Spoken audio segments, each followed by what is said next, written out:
नमस्कार, जय माँ शारदा। ज्योतिष की पाठशाला इस कार्यक्रम में एक बार फिर से आपका स्वागत है। आज मैं हाजिर हुआ हूँ एक बहुत बड़े ग्रह के राशि परिवर्तन से संबंधित राशिफल लेकर। 13 अप्रैल 2022 को देवताओं के गुरु कहे जाने वाले और ज्योतिष में नैसर्गिक शुभ ग्रह कहे जाने वाले देवगुरु बृहस्पति अपना राशि परिवर्तन करने जा रहे हैं। देवगुरु बृहस्पति 9 ग्रहों में सबसे बड़े और सबसे वजनदार ग्रह माने जाते हैं। आज थोड़ा सा परिवर्तन किया है। आज एक थोड़ी सी ओपन स्पेस पर मैं यहाँ हूँ जहाँ से मैंने ये प्रेडिक्शन करने की कोशिश की है। हो सकता है थोड़ा सा बाहरी साउंड कुछ आसपास का सुनाई दे, लेकिन क्योंकि गुरु ग्रह के बारे में बात हो रही थी तो मैंने सोचा कि थोड़ा सा विस्तृत रूप से इसको बताया जाए। हो सकता है थोड़ा सा वीडियो लंबा हो, लेकिन गुरु ग्रह का ये जो परिवर्तन है, क्योंकि ये परिवर्तन 13 महीनों का हो रहा है। जो छोटे ग्रह राशि बदलते हैं 15 दिन 20 दिन या 1 महीने के लिए, वो एक अलग चीज़ है। गुरु या शनि जब राशि बदलते हैं तो बहुत लंबे समय के लिए बदलते हैं। गुरु 13 महीने के लिए, शनि लगभग 2.5 वर्ष के लिए। तो 13 अप्रैल 2022 को गुरु जो राशि परिवर्तन करेंगे, उसके बाद वो सीधे जून 2023 में राशि परिवर्तन करेंगे। और इस बार सबसे अच्छा शुभ समाचार ये है कि वर्तमान में गुरु शनि की कुंभ राशि में चल रहे हैं और अपनी ही मूल त्रिकोण राशि मीन में प्रवेश करने वाले हैं। राशिफल शुरू करने से पहले गुरु ग्रह के विषय में कुछ बातें मैं बताना चाहूँगा। सबसे पहली बात, गुरु ग्रह 2 राशियों के स्वामी हैं, मीन और धनु। धनु जहाँ उनकी सामान्य राशि है, मीन उनकी मूल त्रिकोण राशि मानी जाती है। गुरु नैसर्गिक शुभ ग्रह हैं। अगर कुंडली में बुरी अवस्था में भी बैठे हैं तो बहुत ज़्यादा तकलीफ नहीं देते, और अगर शुभ बैठे हों तो व्यक्ति को जीवन काल में हर वो सुविधा, हर वो उपलब्धि प्राप्त होती है जिसका वो हकदार है। भाग्य भाव के गुरु कारक माने जाते हैं। किसी के भाग्य भाव में गुरु किसी भी राशि के अंदर बैठे हों तो ऐसा व्यक्ति भाग्य से बहुत उन्नति करता है। जैसा कि आप देख सकते हैं, मेरे पास में आज एक बोर्ड मैंने बनाया है जिसके ऊपर एक कुंडली बनी हुई है। कुंडली के 12 घरों में गुरु लिखे हुए हैं। मैं आज यहाँ से ये समझाने की कोशिश कर रहा हूँ कि राशि परिवर्तन जो होता है वो यहाँ से होता है। राशि यहाँ से देखी जाती है और ये राशि जो है चंद्र और लग्न दोनों पर आधारित है। इस बार का जो भविष्य फल है तो यहाँ से शुरुआत होती है। तो अगर हम सबसे पहले बात करें राशियों के क्रम में, कालचक्र की 12 राशियों में अगर हम सबसे पहले बात करें मेष राशि, मेष राशि मतलब यहाँ पर 1 नंबर लिखा हुआ। अब यहाँ पर 1 नंबर और गुरु कहाँ जा रहे हैं? मीन राशि, यानी कि 12 नंबर की राशि में, अपनी ही राशि में। इसका मतलब गुरु मेष राशि वालों के लिए पहुँचेंगे इस घर में, बिल्कुल पीछे के राशि से 1 घर पहले के घर में। 12वां घर होता है मृत्यु का, नुकसान का, खर्च का, कोर्ट केसेस मुकदमों का, व्याधियों का। ये एक अशुभ घर माना जाता है। इस अशुभ घर में एक नैसर्गिक शुभ ग्रह यानी कि गुरु आने वाले हैं, बृहस्पति। तो क्या होगा मेष राशि वालों के लिए? सबसे पहले मैं एक बात कहना चाहूँगा कि उनका एक्सपेंस बढ़ने वाला है, खर्च बढ़ने वाला है। लेकिन ये खर्च कहाँ बढ़ने वाला है? अब गुरु के पास 3 दृष्टियाँ हैं, तीसरी, 7वीं और 9वीं। अब गुरु अगर यहाँ बैठेंगे तो यहाँ से हम शुरू करें तो 1 2 3 4 और 5, 5वीं दृष्टि माता, भवन, भूमि और वाहन का स्थान। तो खर्च किस चीज़ पर बढ़ेगा? खर्च के घर में बैठे हैं गुरु अपनी राशि में। या तो माता के स्वास्थ्य में समस्या हो सकती है, नया मकान आप खरीद सकते हैं, नई प्रॉपर्टी बना सकते हैं, नया वाहन ले सकते हैं, इसकी स्थितियां बन रही है। खर्च तो हो रहा है लेकिन खर्च अपनी ही सुविधाओं पर हो रहा है। माता का स्वास्थ्य खराब है, माता के स्वास्थ्य में सुधार निश्चित रूप से होगा, लेकिन उसके लिए एक्सपेंस हो सकता है, खर्च हो सकता है। स्वयं के स्वास्थ्य का भी आपको ध्यान रखना है, क्योंकि गुरु जब 12वें भाव में बैठते हैं तो लीवर की समस्या देते हैं। तो स्वास्थ्य का ध्यान रखना है मेष राशि वालों को। यहाँ से जो एक और दृष्टि जाएगी गुरु की 7वीं, वो जाएगी 6ठे भाव के ऊपर यहाँ। अब गुरु की दृष्टि में अमृत माना जाता है, लेकिन एक बात यहाँ पर ध्यान रखिएगा, गुरु जिस स्थान पर बैठते हैं उस स्थान को थोड़ी सी हानि पहुँचाते हैं। तो इस स्थान की हानि कर रहे हैं, लेकिन यहाँ इस भाव को देख रहे हैं तो जो लोग रोग, रिपु, ऋण या शत्रु से परेशान थे उन्हें मुक्ति मिल सकती है। अगर उन्होंने ऋण ले रखा था तो वो चुकता हो सकता है। अगर उनको कहीं से वसूल करना था तो वहाँ भी स्थितियाँ उनके पक्ष में आ सकती है, वसूली हो सकती है, शत्रु कमज़ोर पड़ेंगे निश्चित रूप से। अब यहाँ से तीसरी दृष्टि जाएगी गुरु की अष्टम भाव पर। अष्टम भाव क्या है? रहस्य का भाव है, रहस्य, ज्ञान। और जब किसी व्यक्ति की कुंडली बनती है तो पूर्व जन्म का विचार अष्टम भाव से किया जाता है। यहाँ पर गुरु की दृष्टि आपके अंदर ऐसे वैराग्य वाले विचार पैदा करेगी, मोह कम होगा, सांसारिक चीज़ों से मोह कम होता जाएगा। मेष राशि के विषय में मैं कहूँगा कि यहाँ पर जो असर है वो 50-50 का है। 50% तक गुरु लाभ दे रहे हैं किस संबंध में? माता, भवन, भूमि के मामले में, शत्रु और ऋण के मामले में। लेकिन यहाँ पर गुरु की दृष्टि और स्वयं गुरु का 12वें भाव में मौजूद होना है, ये कहीं न कहीं ऐसा दिखाता है कि स्वयं के स्वास्थ्य की समस्या हो सकती है, लीवर से संबंधित समस्या हो सकती है। 8वें भाव पर जो दृष्टि है वो आपको किसी गुप्त षड्यंत्र में फंसा सकती है। इसलिए कोई भी गैर कानूनी काम इस समय पे मेष राशि वालों को नहीं करना चाहिए। उपाय क्या करना चाहिए? मैं वीडियो के अंत में सभी राशियों के प्रेडिक्शन के बाद अंत में एक उपाय बताऊंगा जो सभी राशियों पर लागू होगा, जिन जिन के लिए मैं थोड़ा नेगेटिव बता रहा हूँ। तो यहाँ पर बात करें मेष राशि की तो उनके लिए 50-50 है, 50% तक अच्छा, 50% तक थोड़ा परेशानी देने वाला। अब बात करते हैं वृषभ राशि की। वृषभ राशि है, मतलब यहाँ पर आ गया 2 नंबर वृषभ राशि। तो गुरु का ट्रांजिट कहाँ हुआ? लाभ भाव में, 11वें भाव में। यहाँ मीन राशि आएगी, यहाँ पर गुरु पहुँचने वाले हैं 13 महीने के लिए। तो बड़ी अच्छी खबर है वृषभ राशि वालों के लिए, लाभ में गुरु का गोचर और वह भी अपनी राशि में श्रेष्ठतम। जो लोग शेयर ट्रेडिंग से जुड़े हुए हैं, जो लोग बिजनेस से जुड़े हुए हैं, जो लोग गवर्नमेंट सेक्टर में हैं, नौकरी में हैं, उनके लिए बहुत ही फ़ायदे का समय। इंक्रीमेंट मिल सकता है, फ़ायदा मिल सकता है। मैंने पिछले एक बात कही थी कि गुरु स्थान हानि करते हैं, लेकिन यहाँ पर स्थान हानि गुरु नहीं करते, यहाँ अपवाद माना जाता है। तो सब तरफ से लाभ मिलने वाला है। पिता के स्वास्थ्य में अगर समस्या थी तो उसमें भी सुधार होने वाला है। यहाँ से गुरु की एक दृष्टि जाएगी पराक्रम भाव पर। पराक्रम भाव पर गुरु की दृष्टि जाना, इसका मतलब ये है कि व्यक्ति व्यर्थ पराक्रम नहीं करेगा, व्यर्थ मेहनत नहीं करेगा। जो भी मेहनत करेगा सोच समझ के, बुद्धि का इस्तेमाल करके करेगा, क्योंकि 7वीं दृष्टि बुद्धि भाव पर रहेगी। संतान को कोई विशेष उपलब्धि प्राप्त हो सकती है। और उसके बाद में जो अंतिम दृष्टि है वो रहेगी दाम्पत्य सुख पर। तो कुल मिलाकर अगर मैं ये कहूँ वृषभ राशि वालों के लिए कि चारों उंगलियां घी में और सिर कढ़ाई में, श्रेष्ठतम समय वृषभ राशि वालों के लिए। काल चक्र में वृषभ एकमात्र ऐसी राशि बन रही है इस ट्रांजिट में जो सबसे ज़्यादा फायदे में रहने वाली बनती है, क्योंकि उसके ऊपर ना कोई 7.5 का प्रभाव है अभी, ना राहु या केतु के किसी विशेष खराब ट्रांजिट में। तो वृषभ राशि वालों के लिए 95% तक बढ़िया। मैं यहाँ एक बात दोहरा दूँ कि सभी वृषभ राशि वालों के लिए कि गुरु प्रभाव तो अच्छा देने वाले हैं, लेकिन वो लोग जो व्यभिचार में लिप्त हैं, शराबखोरी करते हैं या बहुत ज़्यादा मांसाहार करते हैं, उनको इतना अच्छा प्रभाव नहीं मिलने वाला है। इसीलिए मैंने 5% का गैप फिर भी रखा है इसमें, 95% तक ठीक है। अब बात करते हैं मिथुन राशि की। तो यहाँ 3 नंबर आ गया, मतलब गुरु का ट्रांजिट यहाँ दशम भाव के, दशम भाव, पिता स्थान, राज्य भाव। देखिए मिथुन राशि वालों के लिए एक लंबे समय के बाद में कार्य क्षेत्र में उन्नति का समय आ रहा है। मेहनत ज़्यादा रहेगी, नो डाउट, बिल्कुल मेहनत इसके अंदर ज़्यादा रहने वाली है, लेकिन उनकी सफलता तय है। उनको अपने किए हुए काम का परिणाम ज़रूर मिलेगा। दूसरा, सामाजिक जीवन में उनकी उन्नति होने वाली है, उनकी इमेज, उनकी छवि अच्छी होने वाली है। विशेष रूप से जो लोग राजनीतिक क्षेत्र से जुड़े हैं उनके लिए विशेष लाभ का समय है। पब्लिक परसेप्शन बड़ा परफेक्ट हो सकता है मिथुन राशि वालों का, थोड़े से प्रयास की ज़रूरत है।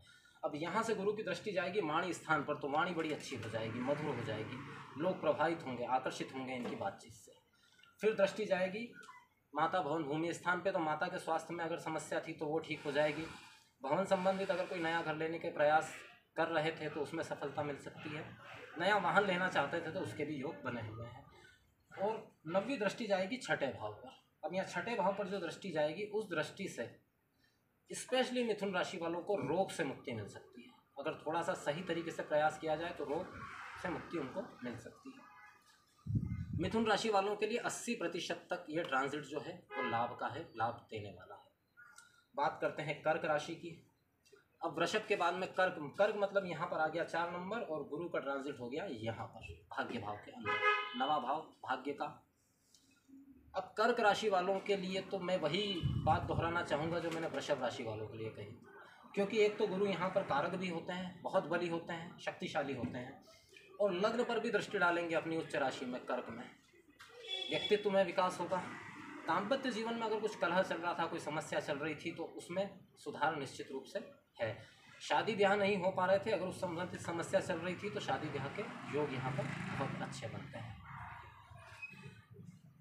कर्क राशि वालों के लिए सबसे बड़ा प्लस पॉइंट ये है कि उन्हें भाग्यवश कई काम उनके बनने वाले हैं, सफलता उन्हें प्राप्त होने वाली है। कर्क राशि वालों के लिए वही 90 से 95% तक बढ़िया समय। अब बात करते हैं अगली राशि सिंह की। सिंह राशि मतलब यहाँ पर आ गया 5 नंबर, मतलब गुरु ट्रांजिट हुए अष्टम भाव में। अब यहाँ पर जरा विचारणीय बात है, सिंह राशि वालों के लिए थोड़ा सा सोचने का समय, क्योंकि अष्टम भाव में गुरु अपनी ही मीन राशि के अंदर। देखिए, आर्थिक रूप से ये परिवर्तन लाभदायक हो सकता है, लेकिन कुछ चीज़ों के लिए बहुत ही नेगेटिव है। सबसे पहला, आपकी इमेज खराब हो सकती है। अगर भूतकाल में आपने कोई ऐसा कृत्य किया हुआ है जो कानून के खिलाफ हो या सामाजिक रूप से खिलाफ हो, तो उसमें समस्या गंभीर रूप से आ सकती है। पुराना कोई मैटर ओपन हो सकता है। विशेष रूप से मैं उन लोगों को आगाह करना चाहूँगा जो पब्लिक सेक्टर में है, जैसे राजनीतिक क्षेत्र हुआ या अन्य कोई, वो लोग जिनका पब्लिक से रिलेशनशिप है, पब्लिक रिलेशन सेक्टर में है, उन लोगों के लिए मुश्किल का समय, क्योंकि उनका कोई पुराना राज उजागर हो सकता है। अगर वो भूतकाल में किसी व्याभिचार में रहे हैं, किसी गलत काम के अंदर रहे हैं, तो बहुत सावधान हो जाए। हमेशा पूरे समय 13 महीने आपको इस बात का डर बना रहेगा कि कहीं आपका राज खुल न जाए। हालांकि यहीं से गुरु अपनी एक दृष्टि डालेंगे व्यय भाव के ऊपर, उच्च राशि में दृष्टि डालेंगे, तो जिस स्थान पर आप कार्य करते हैं वहाँ पर आपकी इमेज डाउन हो जाएगी। लेकिन दूर स्थानों से अगर आपका काम है, इंपोर्ट एक्सपोर्ट या ऐसे किसी काम से आप जुड़े हुए हैं, तो वहाँ के लोगों के बीच में आपकी इमेज अच्छी रहेगी। लेकिन सिंह राशि वालों को सावधान रहना है। भूतकाल में ऐसा कोई काम नहीं किया है तो अभी के समय में भी ऐसा कोई काम नहीं करना है। इस मामले में केयरफुल हो जाएं। सिंह राशि वालों के लिए मैं कहूँगा ये 40-60 का रेशो है। 40% तक अच्छा है, 60% तक ये ट्रांजिट ठीक नहीं। वो लोग स्पेशली जो शराब या नॉनवेज का बहुत ज़्यादा सेवन करते हैं, उन्हें गंभीर रूप से कोई लीवर की समस्या हो सकती है, जो उनके पूरे 13 महीने खराब करके रखते हैं। हो सकता है बहुत बड़ा खर्च कोई स्वास्थ्य के ऊपर हो जाए, इसमें सावधान रहने की ज़रूरत है। अब बात करते हैं कन्या राशि की। कन्या राशि मतलब 6 नंबर यहाँ पर और गुरु का ट्रांजिट इस भाव में। कन्या राशि वालों के लिए एक चीज़ के लिए बहुत अच्छा है, जो लोग अविवाहित हैं या विवाह के लिए बातचीत चल रही थी या बहुत समय से प्रयासरत थे, विवाह हो नहीं पा रहे थे, उनके योग इस 13 महीने में विवाह हो जाने के निश्चित रूप से बने हुए हैं। दूसरा, प्रेम संबंध में जो लोग हैं और घर परिवार में बात नहीं कर पा रहे हैं, उनके भी योग ऐसे बनते हैं, घर परिवार में अगर बात करें तो उन्हें रिजल्ट पॉजिटिव मिल सकता है। पार्टनरशिप में अगर आपका बिजनेस है तो बहुत सफल है। पार्टनरशिप में बिजनेस है तो बड़ा लाभ आप यहाँ से कमाने वाले हैं। स्वास्थ्य में सुधार होगा, ये भी निश्चित बात है यहाँ पर। लेकिन एक चीज़ से सावधान रहना है, क्योंकि गुरु का ट्रांजिट यहाँ पर है तो ये आपको नए प्रेम संबंधों की तरफ आकर्षित करता है या नए प्रेम प्रस्ताव मिल सकते हैं। लेकिन अगर आपने इसमें कुछ भी उल्टा सीधा ज़्यादा कुछ किया तो आप दिक्कत में आ जाएंगे, बदनामी हो सकती है निश्चित रूप से।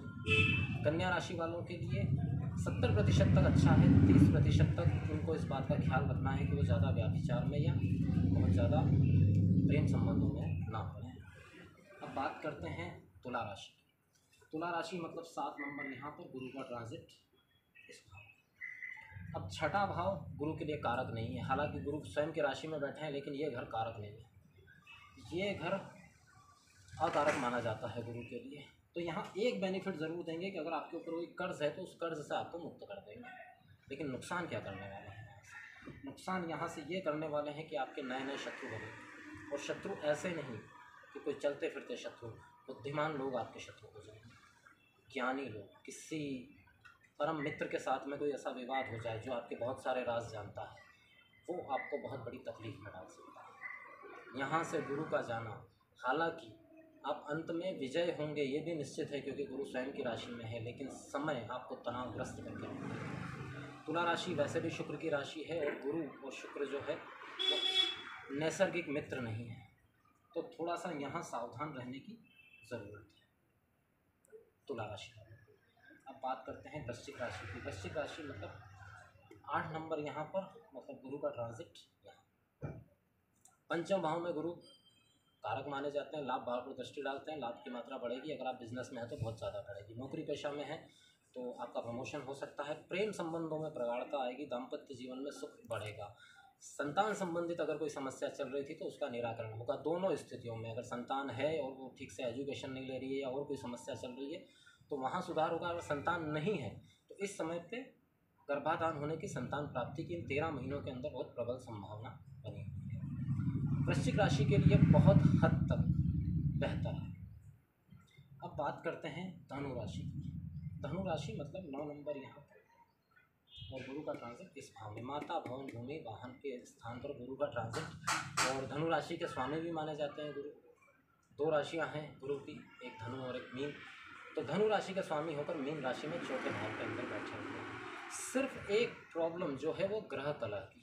घर में थोड़ा सा कलह का वातावरण, वाणी थोड़ी सी तीव्र तीखी, इसको अगर छोड़ दिया जाए तो बाकी सभी मामलों में धनु राशि वालों के लिए श्रेष्ठ समय। माता के स्वास्थ्य में भी विशेष रूप से सुधार होगा, निश्चित रूप से होगा ही सुधार, क्योंकि यहाँ से गुरु की दृष्टि सप्तम पे, कर्म भाव पे, कर्म क्षेत्र में आपकी इमेज बढ़ेगी, आपकी वैल्यू बढ़ेगी। दाम्पत्य सुख में बढ़ोतरी होगी। विदेश यात्रा अगर आप करना चाहते हैं तो इस समय बहुत अच्छा अवसर बना हुआ है। जो लोग प्रयासरत हैं विदेश जाने के लिए उनके लिए श्रेष्ठ समय। अब बात करते हैं मकर राशि की। मकर राशि मतलब 10 नंबर यहाँ और गुरु का ट्रांजिट पराक्रम भाव। पराक्रम में गुरु का ट्रांजिट एक तो धार्मिक कार्य करवाता है, भाग्य का सहयोग दिलवाता है और दूर स्थानों से व्यक्ति को लाभ होता है। हालांकि धनु राशि के लिए खर्च थोड़ा बड़ा चढ़ा रहने वाला है, लेकिन मेरा ऐसा मानना है कि खर्च बड़ा चढ़ा तभी रह सकता है जब इनकम हो। जिसके पास इनकम ही नहीं होगी वो खर्च भी क्या करेगा। तो यहाँ पर बैठकर गुरु ये जरूर दिखा रहे हैं कि खर्च बहुत ज़्यादा बड़ा चढ़ा रहे। आदमी अपनी लाइफ में, अपनी लग्जरियस लाइफ के अंदर खर्च करे, लेकिन खर्च तभी हो सकता है जब इनकम हो, क्योंकि यहाँ से दृष्टि जो है गुरु की वो लाभ भाव के ऊपर है। तो लाभ बढ़ेगा, लाभ के साथ में खर्च भी बढ़ेंगे। लेकिन यहाँ पर एक चीज़ में सावधानी रखनी चाहिए सिर्फ मकर राशि वालों को कि आपका जो खर्च है उसमें आपको ये ज़रूर सावधानी रखनी चाहिए, ये ध्यान रखना चाहिए कि वो किस दिशा में हो रहा है, क्योंकि यहाँ बिना वजह का एक्सपेंस भी, जिन चीज़ों की आवश्यकता नहीं है उन पर खर्च बढ़ सकता है और बजट गड़बड़ा सकता है। लाभ कमाने के बावजूद ये स्थिति रह सकती है कि आप बचा कुछ न पाएँ। इस मामले में मकर राशि वालों को सावधान रहना है। हालांकि भाग्य साथ है तो बहुत बुरी स्थिति नहीं आने वाली। बात करें कुंभ राशि की तो यहाँ आ गया 11 नंबर और गुरु का ट्रांजिट इस भाव में। अब वृषभ मकर के बाद में कुंभ राशि एक ऐसी है जिसको आर्थिक लाभ बहुत ज़बरदस्त तरीके से होने वाला है और वो भी स्थिर लाभ। एक आर्थिक लाभ वो होता है कि आया और खर्च हो गया, एक वो होता है स्थिर लाभ। लाभ भाव के स्वामी होकर गुरु यहाँ बैठे हैं तो जो लाभ आप कमाएंगे उसके अंदर स्थिरता आ जाएगी। बैंकिंग वगैरह, बैंक वगैरह में आप अगर पूंजी आप जमा नहीं कर पा रहे थे तो उसका भी आपको लाभ मिल सकता है। पारिवारिक विवाद अगर कोई चल रहा था प्रॉपर्टी या धन को लेके तो उसमें आप जीत सकते हैं, आपको लाभ हो सकता है। वाणी आपकी बहुत अच्छी रहेगी, लोगों के बीच आपका प्रभाव बढ़ेगा, आपका वर्चस्व बढ़ेगा, कार्य क्षेत्र में आपकी वैल्यू बढ़ेगी। गुरु का ट्रांजिट कुंभ राशि वालों के लिए 90% तक ठीक है। अब बात करते हैं काल चक्र की अंतिम राशि मीन, जिसके ऊपर ही गुरु का ट्रांजिट हो रहा है। मीन स्वयं की राशि है गुरु की, मतलब गुरु आ गए यहीं पर 12 नंबर के साथ गुरु राशि पर ही मौजूद। ज़बरदस्त समय जिस कार्य के अंदर, क्योंकि गुरु जब यहाँ बैठे हैं तो एक कोण बना लेते हैं। यहाँ से एक दृष्टि बुद्धि पर, दूसरी दृष्टि भाग्य पर और एक दृष्टि सप्तम पर। और ये तीनों घर, बुद्धि, व्यापार, भाग्य, तीनों पर गुरु की दृष्टि। इसका मतलब ये है कि सभी तरफ से लाभ, चाहे पारिवारिक जीवन हो, प्रेम जीवन हो, भाग्य का पूर्ण रूप से सहयोग और बुद्धि विलक्षण तरीके से काम करेगी। गलत डिसीजन होंगे ही नहीं, क्योंकि गुरु की स्वयं की दृष्टि और वो भी उच्च दृष्टि बुद्धि भाव के ऊपर। आपके डिसीजन कट टू कट होंगे, आप डिसीजन में गलती नहीं करेंगे। और व्यक्ति जब डिसीजन लेने में गलती नहीं करता तो वो कहीं भी डिफेक्ट नहीं खाता। दूसरा, किस्मत भी साथ है। यहाँ पर सिर्फ एक चीज़ का ख्याल जो है मीन राशि वालों को रखना है कि वो किसी भी गलत काम में ना पड़े। देखिए, मैंने जैसे शुरुआत में कहा कि बृहस्पति नैसर्गिक शुभ ग्रह है, देवगुरु माने जाते हैं। हर चीज़ के लिए बृहस्पति अगर किसी व्यक्ति के जन्म समय में खराब स्थिति में हो तो वो कितनी भी मेहनत कर ले वो कभी भी एक पोजीशन या अच्छी स्थिति को प्राप्त नहीं कर सकता। और अगर बाकी सारे ग्रह डाउन बैठे हैं, अगर अकेले बृहस्पति स्ट्रांग बैठे हैं, तो ऐसे व्यक्ति की फिर भी बहुत वैल्यू हो जाती है। वो अपने जीवन में लगभग हर उस चीज़ को अचीव कर लेता है जो वो चाहता है। क्योंकि गुरु ज्ञान भी देते हैं और पराक्रम की शक्ति भी देते हैं, बुद्धि भी देते हैं। पराक्रम कैसा? ऐसा पराक्रम जो लाभदायक हो, व्यर्थ पराक्रम नहीं। मीन राशि वालों के लिए यह समय श्रेष्ठ है। लेकिन अंत में मैं एक बात बताना चाहूँगा कि 29 अप्रैल को शनि राशि परिवर्तन करने जा रहे हैं। शनि का जो राशि परिवर्तन है उस पर एक अलग वीडियो बनेगा, लेकिन यहाँ पर मीन राशि वालों के लिए सब कुछ शुभ होते हुए भी मीन, क्योंकि गुरु यहाँ बैठे हैं इसलिए वो बहुत सारी चीज़ों से बच गए। लेकिन इसके बावजूद क्योंकि राहु का ट्रांजिट यहाँ होगा और शनि का यहाँ होगा, तो गुरु पाप कर्तरी योग में आ जाएंगे। तो नेगेटिव चीज़ें, गलत चीज़ें, गलत ऑफर आकर्षित कर सकते हैं मीन राशि वालों को, उससे सावधान रहें। तो ये था 12 राशियों पर गुरु के ट्रांजिट का प्रभाव। अब अंत में मैं एक सार्वभौमिक उपाय बताना चाहता हूँ गुरु के इस राशि परिवर्तन से, जिन जिन के लिए मैंने थोड़ा नेगेटिव कहा है, हालांकि चाहें तो सब कर सकते हैं उसको। आपको क्या करना है? गुरुवार के दिन आप विष्णु सहस्त्रनाम का पाठ करिए। गुरुवार के दिन सुबह के समय विष्णु सहस्त्र नाम का पाठ करिए और केसर का तिलक अपने मस्तक पर, जिह्वा पर और नाभि पर लगाइए। अन्य कोई भी करे, कोई समस्या नहीं है, कोई भी इस उपाय को कर सकता है। लेकिन जिनके लिए गुरु थोड़े नेगेटिव है, नेगेटिव स्थितियां बता रहे हैं, उनके लिए बहुत आवश्यक है कि केसर का तिलक मस्तक पे, जिह्वा पर और नाभि पर ज़रूर लगाएं। दूसरा, चंदन के इत्र का प्रयोग ज़रूर करें। स्नान से निवृत्त होकर थोड़ा सा चंदन का इत्र अपने गले के आसपास लगा लें, वो भी लाभदायक रहेगा। ये एक छोटा सा उपाय है, कोई मैं बड़ा उपाय इसलिए नहीं बता रहा हूँ इसके अंदर क्योंकि वो सार्वभौमिक नहीं होता, फिर वो अलग अलग राशि और अलग अलग कुंडली के हिसाब से होता है। अपने शब्दों को विराम देने से पहले एक बात कहना चाहूँगा कि 12 राशियों का ये जो प्रेडिक्शन है ये बिल्कुल बेसिक प्रेडिक्शन है, क्योंकि टोटल राशियाँ 12 ही है तो लोग बहुत हैं। तो जो एग्जैक्ट प्रेडिक्शन है वो कुंडली विश्लेषण के बाद ही हो सकता है। ये सिर्फ एक बेसिक प्रेडिक्शन है, एक बेसिक जानकारी है, कई स्थितियों में ये लागू भी होगा। तो ये था गुरु के राशि परिवर्तन का प्रभाव। 13 अप्रैल 2022 को गुरु मीन राशि में प्रवेश करने जा रहे हैं, जहां 13 महीने अब उसी राशि में रहने वाले हैं। अगला वीडियो शनि के राशि परिवर्तन का, क्योंकि गुरु के बाद शनि एकमात्र ऐसे ग्रह हैं जो बहुत लंबे समय के लिए अपना राशि परिवर्तन करते हैं। 29 अप्रैल को शनि जो राशि परिवर्तन कर रहे हैं वो 2.5 साल का राशि परिवर्तन है, उसे लेकर मैं हाजिर हूँगा। तब तक के लिए अपने शब्दों को यहीं विराम देना चाहूँगा। जय मां शारदा।